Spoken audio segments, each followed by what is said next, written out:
and I'm part of the staff team here at Ashburnham Place, who together with 23 full and part-time staff members and about 40 volunteers, we manage and facilitate for the Ashburnham Christian Trust, Ashburnham Place, set in about 240 acres of stunning capability brown landscape grounds and gardens, much of which is a triple SI, is the remnant of a mansion house which forms most of our conference rooms. And then with ancillary buildings we can accommodate about 250 guests. So we recognise that our climate is in crisis, but all too often we look to government, to the big corporations and other global players to address those issues. And sometimes we kind of forget that we've got our own personal responsibility in the choices that we make. And this is just to say that at Ashburnham we're on a journey. We recognise our own hypocrisy in a lot of the choices that we make, in things that we find really matter to us, but we're not able really to fulfil those for various reasons. As humans, we were designed to be part of creation, and very often the choices that we make separate us from that, from the food that we eat, the water that we drink, or even recognising how our bodies adjust to the different seasons that we find ourselves in. If we care for what we love, we're not going to genuinely start caring for our natural environment if we don't spend any time enjoying it. So really what we spend a lot of time at Ashburnham doing is to try to facilitate ways for our community and our guests to come and really enjoy the natural environment, to begin to wander, to begin to enjoy these wonderful oak trees, the beautiful lakes, the seasons, the wildlife, and that way to reconnect and feel that this place is an area that they want to protect, care and love. And so much of this is about what we eat. So a lot more of the produce or the food that we eat comes out of the kitchen garden, but also we're encouraging more and more animals on site so that we can make the connection between that and what we eat. We're also looking at ways of eating less meat, but also making sure that when the food that we do eat, the meat that we do eat, actually comes from an animal we know has had a really, really good life. We're not there yet, we're on a journey with it, but it's certainly where we're hoping that we're going in the right direction. Our formal gardens have long been a place of rest and prayer and reflection, but increasingly we want to make that also a hive for wildlife. So we're planting a lot more ornamental plants that are very bee and insect friendly, but also we're trying to help people again just make that connection between things that grow and food. So within our ornamental formal plantings will also you'll see fruit and vegetables growing, and this is just a way of enabling people to connect with nature but also connect with the creator and see the link that we're part of the space that is the natural environment. So we know foraging releases those happy chemicals, very similar to the ones that we get when we go shopping or buy something online, that expectation that we're going to find a bargain. Foraging helps us to be present, to notice detail, to be in the moment. To help us access the foraging, we've teamed up with a local forager who is producing a series of small, short videos looking at what is growing at what time of season, what to pick, what not to pick, but then teaming up with our chef at Ashburnham Place, actually how to prepare it, cook it, and turn it into something that's really delicious to eat.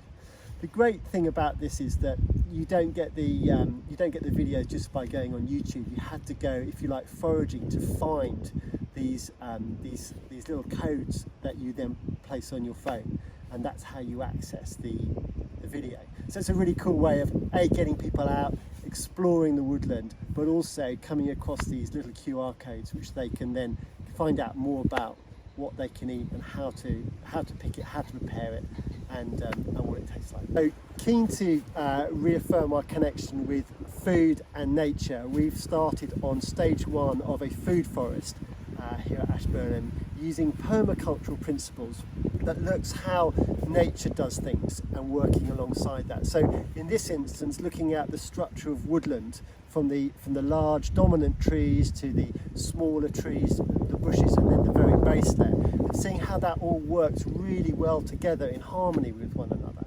And we want to use that as part of an ongoing process to help us produce food.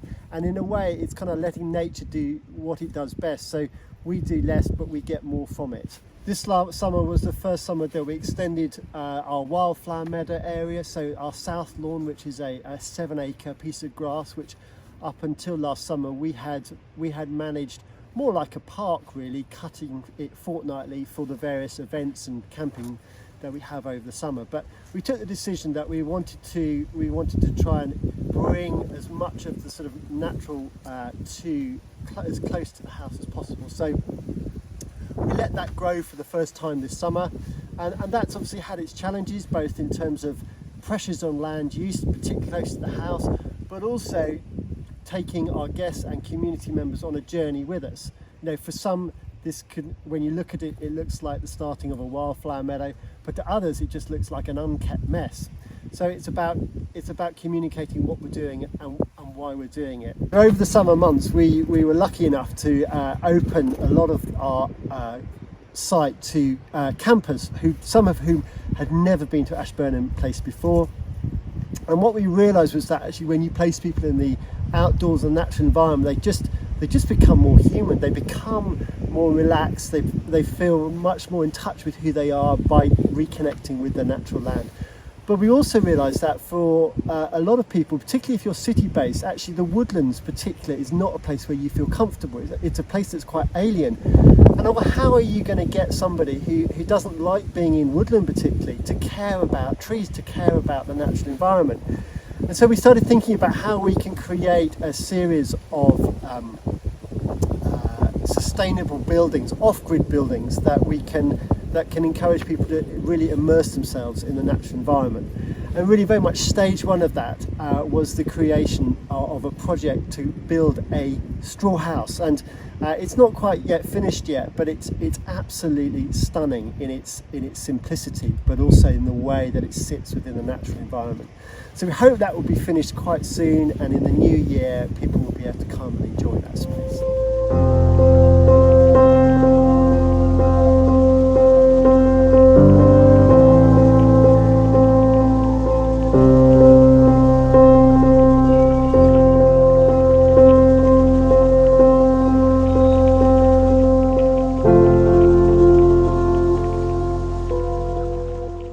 Welcome to the Ashburnham kitchen garden on a cold December morning.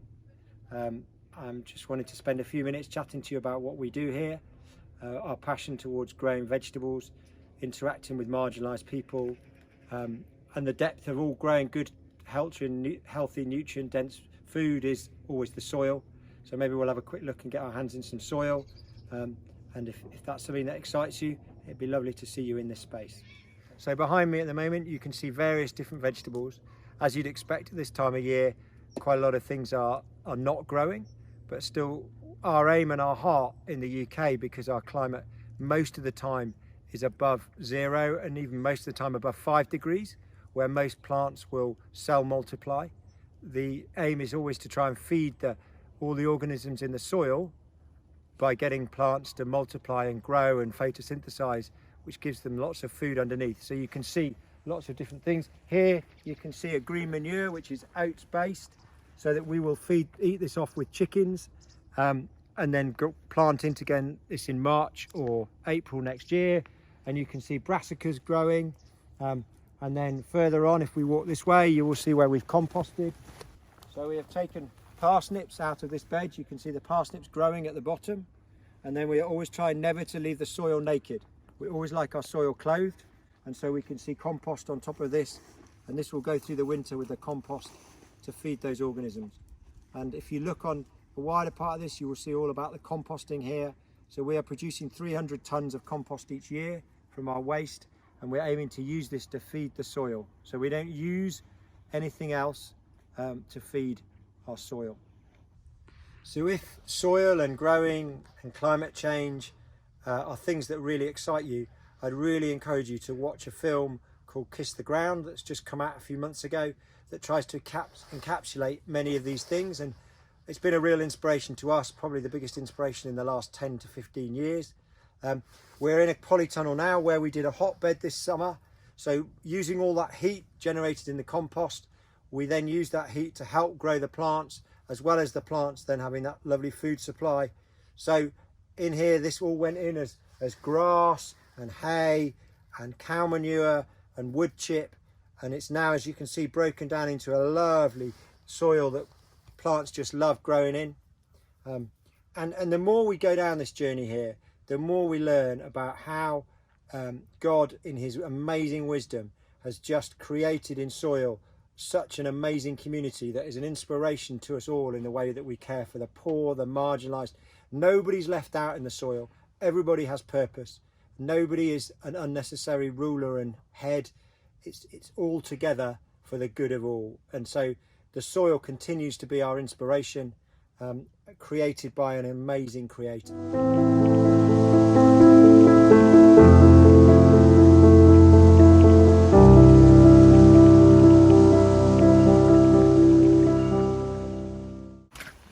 Alright, so our compost is made from pretty much all the compostable waste from Ashburnham Place. So as you can see, we have kitchen deliveries and you know, private people's households waste, anything that is biodegradable or compostable. Added with hedge cuttings, hedge clippings and grass cuttings from the lawn. So we definitely put as much as we can into these piles. After about 2 weeks we try to mix them up, bring some oxygen in to increase the temperatures, to break up some of the bad seeds. This is a pile that is about 5 months old now, and the temperatures are dropping. It's now about 40 degrees Celsius. We would like it to be around 60, but it's actually a good sign. It shows that it's almost mature to go on the land. We have 3 bays here in Ashburnham. It's not necessary to have this many. And the finished product for us looks something like this. It's our black gold, the compost. We put this on our vegetable gardens and some of our flower beds, so we don't have to buy any compost. So even our cooked food waste we try to mix in with our compost system. So in these concrete containers we have all our food waste. We mix it with a bacteria, it's a Bokashi brand. We leave it for a minimum of 4 weeks. The longer the better, so really we leave it until we need to empty these ones because of space, and then it goes in with the compost. It becomes part of the cycle.